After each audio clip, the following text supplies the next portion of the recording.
La nouvelle vient de tomber, nous ne sommes pas surpris. Le Burkina Faso est aujourd'hui une des nations les plus désirables en Afrique. Au point où même les Blancs américains veulent visiter le Burkina et veulent avoir le passeport du Burkina Faso. Nous pensions que c'était juste un phénomène africain, mais ça va au-delà des frontières africaines. Les gens commencent à se déchirer pour avoir la nationalité burkinabé. On en parle en détail dans cette vidéo. Stay tuned. Même ceux qui ne sont pas africains sont intéressés à devenir burkinabé. Donc récemment, le ministre en charge de la justice a fait une sortie. On va le laisser s'exprimer, puis on revient. Eh bien, malgré la phase actuelle de turbulence de son histoire, le Burkina Faso reste visiblement un pays fréquentable. La preuve avec la naturalisation de 72 personnes de 16 nationalités différentes autorisées par le Conseil des ministres de ce jeudi. Notre pays reste toujours attrayant, a dit le ministre en charge de la justice. On écoute Maître Dasso Bayala.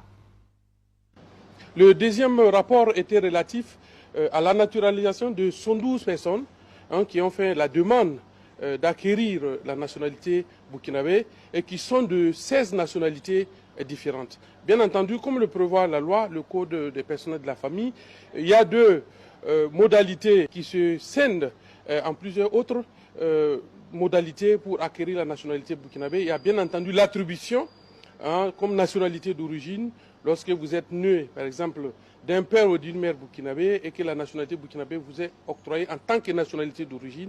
Mais il y a la possibilité aussi d'acquérir la nationalité burkinabé, dont entre autres par décision de l'autorité publique, bien entendu que nous avions résumé sous le thème de la naturalisation, donc l'acquisition de la nationalité burkinabé par décision de l'autorité publique.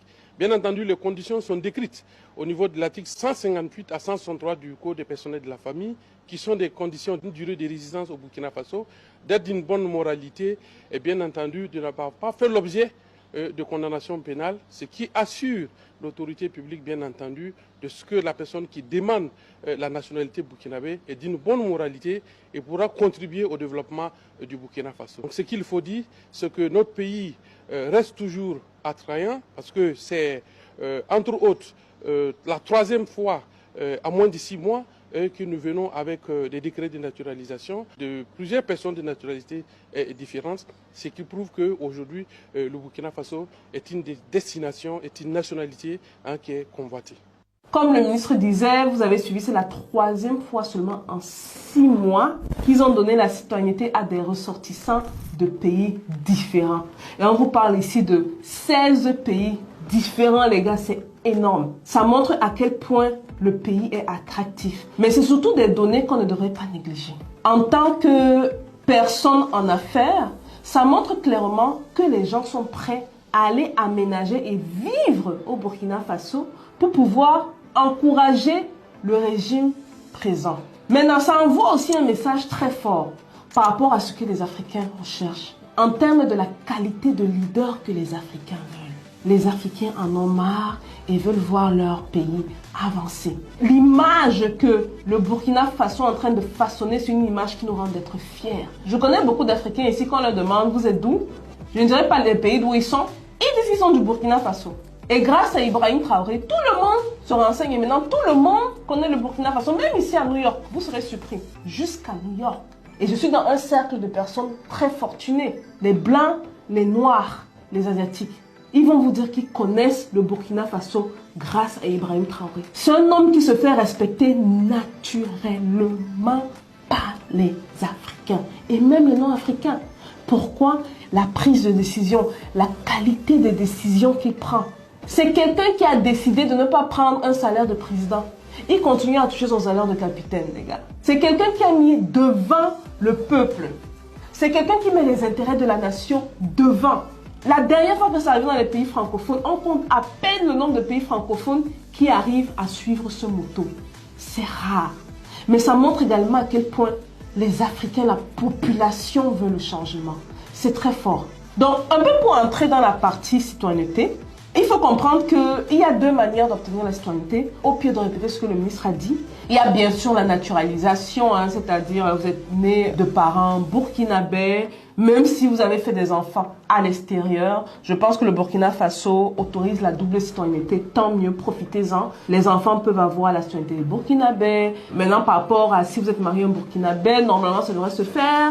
Mais bon, je ne vais pas trop partir dans les détails. Gardez en tête que les conditions sont incluses dans les articles 158 à 163 du Code de la famille. La deuxième manière d'avoir la citoyenneté, c'est par décision des autorités, bien sûr. Et il y a des conditions qui sont données. Le temps de résidence dans le pays, bon, ça, c'est pas spécifié. Je pense que c'est à leur discrétion. Il faut avoir une bonne morale. Par exemple, ne pas avoir d'historicité ou de problème avec la justice ou avec la police. Il faut idéalement être un panafricain. Ce qui est sur ce qu'il y a plusieurs qui ont eu à bénéficier de ces avantages au Burkina Faso. Parlons peu et parlons bien. Depuis la prise de pouvoir d'Ibrahim Traoré, a façonné et changé la manière de penser des Africains. Si vous saviez combien d'Africains de la diaspora ne trouvaient pas leur pays désirable, parce que chaque fois qu'on parle de leur pays, la plupart des pays francophones, ils vont te dire, mais je veux rentrer là-bas, pourquoi? Le pays est gangréné, corruption, favoritisme, tribalisme, non mais tous les mots qu'on connaît de l'Afrique. Pourquoi je vais rentrer? Imaginez la diaspora américaine qui est la plus riche. Pourquoi ils vont rentrer, soi-disant développer leur pays? Pourquoi? Si c'est que quand, avant même d'arriver, s'ils veulent venir ouvrir un business, on va leur dire budget corruption.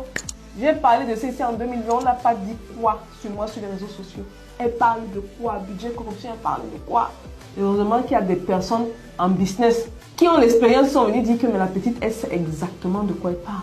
Donc vous voyez, peut-être vous quittez votre pays ici, vous avez peut-être 3 millions de dollars dans la poche, ou 4 millions de dollars dans la poche. Vous voulez aller investir.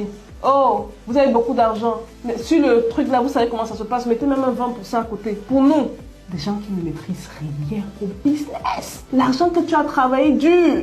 Maintenant, il faut que quand tu arrives, tu commences à distribuer ici. Et on a tendance à oublier que c'est tout le monde qui veut prendre quelque chose. Tu vas partir de ton 3 millions là. L'argent même que tu auras pour investir même dans le projet, tu te retrouves à 800 000. Et c'est comme ça que le projet va à l'eau, parce que l'argent allait dans les maisons et les petites, ou même les petits des gens. Il y avait un réalisme et un pessimisme qui s'expliquaient. Parce que les gens disent une chose, puis quand on arrive sur le terrain, on se rend compte que c'est ça. Dans certains pays même, c'est pire que ça. Pourquoi la diaspora donc prendrait son argent et irait investir ailleurs? Elle peut le faire ici. Ici en Occident, on va aller lui demander que bon, tu vas ouvrir ton business, quelqu'un à l'administration ne va pas lui dire, tu veux te lancer dans, je sais pas, dans la transformation du plastique, hein? Viens déposer ton 5% ici. Jamais. Au contraire même, vous avez besoin d'aide. Il y a des structures en place qui peuvent vous aider pour former le personnel, pour vous financer, pour vous faire avancer, parce qu'on voit la vision. On a tellement d'exemples de personnes de la diaspora qui sont parties, qui sont revenues. La plupart, ils partent. C'est chaud. Ils ne sont pas partis par manque de vision, au contraire. Ils pensaient qu'ils pouvaient venir aider. Ils échouent. Donc imaginez la joie quand on a un président qui nous dit vous pouvez venir investir. Et s'il y a la corruption, ne serait-ce que dans une instance, remonter l'information le plus tôt possible. Vous imaginez la joie de ces Africains de savoir que voilà quelqu'un qui veut vraiment faire avancer son pays. Pas qui veut faire avancer son pays à 30% ou à 10%. Que quand même, il ne faut pas dire qu'on n'a rien fait. On a quand même fait ça. Tu fais 10% du potentiel du pays pour toi. 30 millions, 100 millions, 150 millions d'habitants. Pour une personne, il faut vraiment être mauvais en mathématiques pour te dire que 1 est supérieur à 100 millions, ou à 40 millions, ou à 20 millions, ou à 30 millions. Donc de savoir qu'Ibrahim Traoré est meilleur en mathématiques attise la fierté africaine. Ça réveille ce côté fier d'être africain. De brandir les drapeaux d'un pays qui ne nous a peut-être pas vu naître, mais dont on se revendique. Le peuple parle. Et comme d'habitude, les plus sages seulement écouteront. Les moins sages continueront leur route et vont écrire leur histoire dans le livre maléfique africain. Et comme d'habitude, la population se rappellera qui était bien, qui ne l'était pas pour elle. Donc je tenais à faire cette vidéo aussi parce que c'est quand même une vidéo, une nouvelle qui m'a assez frappée. Surtout quand j'ai suivi le discours du ministre en charge de la justice. Je me suis dit, bon, c'est sûr que la citoyenneté burkinabé est convoitée, mais si c'est autant convoité, et puis j'ai écouté, puis je me dis, bon, quand même, il y a beaucoup d'Africains, que ce soit ceux qui sont sur le continent, qui en ont marre de leur pays, qui veulent carrément aller au Burkina, que ce soit ceux de la diaspora qui vont se dire, bon, au moins je suis toujours en Afrique, Je suis avec Maman Africa, c'est ce qui compte, c'est le plus important, c'est que ce soit l'Afrique, c'est l'Afrique qui gagne. Même si mon pays ne veut pas m'accueillir, même si mon pays est gangré de tous les maux que certains pays connaissent et tout. Puis, en fait, c'est un message tellement fort de savoir que toutes les nationalités, même les Américains, courent au Burkina pour demander leur citoyenneté. C'est un message très fort au niveau de ce que les gens veulent. Et c'est drôle parce que je dis souvent qu'en business, c'est la donnée qui guide le business. C'est la donnée et rien d'autre. C'est pas les émotions, c'est pas le ressenti, c'est pas la petite bulle dans laquelle on est. Parce que je sais que parfois on a tendance à s'enfermer dans une bulle d'un certain nombre de personnes. On perd pied avec les réalités sur place de la population. C'est pas ça.